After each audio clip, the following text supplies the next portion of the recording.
So the purple here I've created with a mix of magenta and ultramarine blue. And the deer itself, of course, isn't really purple in colour, but when I was looking at the reference I had, which, by the way, normally I work from my own photographs or my own video footage, but I was a little bit short of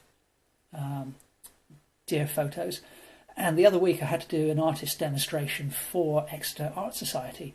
So I Googled royalty-free reference photos, and I came up with a website, or came across a website called Pixabay, Pixabay. And it's really cool. You can just type in whatever subject you're looking for, and then there's a selection of photographs you can use for reference, completely royalty-free. And the only thing they say is, you have to create a free account, which just requires an email address. And if at some point you choose to add your own photos to share with others royalty-free, then the site becomes advertisement-free for you.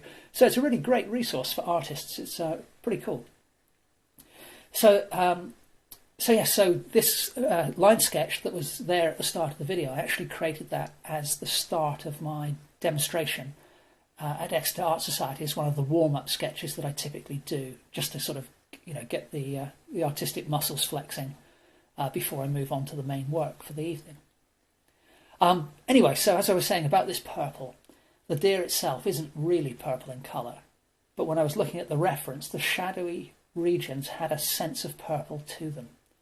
So what I'm doing is I'm looking at my reference photo as I'm painting, and I'm making a decision, basically, is this part of the deer in shadow or is it in light? And I'm being sort of very strict about that. It's either a yes or no at this stage. And so if it is in shadow, I'm putting the purple in, and if it's not, I'm leaving it untouched.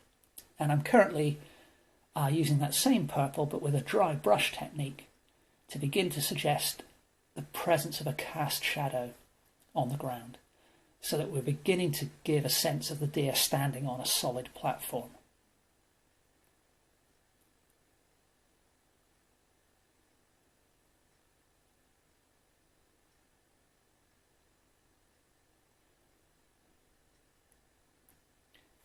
Now what I'm doing is exactly the same as I did with the shadow areas, but I'm saying, okay, if it's not in shadow, it must be in light. But I'm probably going to leave the very brightest areas, but I will start to pop in some kind of middle highlights, if you like. So this colour has been created using a combination of titanium white, cadmium yellow, and magenta. So, in other words, it's quite a bright, pale, yellowy orange.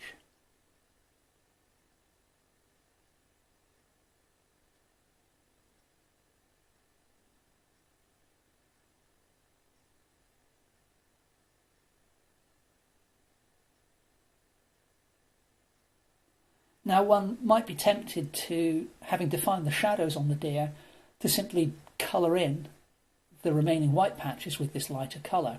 But I haven't done that. I'm sort of following the contours of the animal's side when I applied that yellow. And what I'm doing now is I've added more titanium white to that same mix, and I'm picking out the even lighter highlights. But notice that I'm giving a slight side sweep with the bristles as I paint in the legs, just to help create an illusion of 3 dimensions. The other thing is that by keeping your brush strokes quite loose and gestural, and not too careful, not too fussy, it helps to create a sense of movement within the drawing or the painting. So I always hope to give the impression that even if my colours end up being quite unrealistic and non-photographic, I hope that the structure of the drawing that I've put down, combined with the quality of the brush strokes, gives a sense that this animal, this drawing could sort of move in a minute. That's what I'm hoping to achieve anyway. But the other thing you can hopefully see is that, notice how the bolder colours that I'm putting down on the deer are contrasting with the rather softer marks that I used for the background. And so, although an environment for the deer to occupy is being created, hopefully your focus will be on the animal, and the animal will stand out from the background. So I've added some more magenta to the original pale orange now, and I'm going back in and working on some more mid-tone areas. So that's a slightly more realistic colour. This colour is closer to the colour of the hide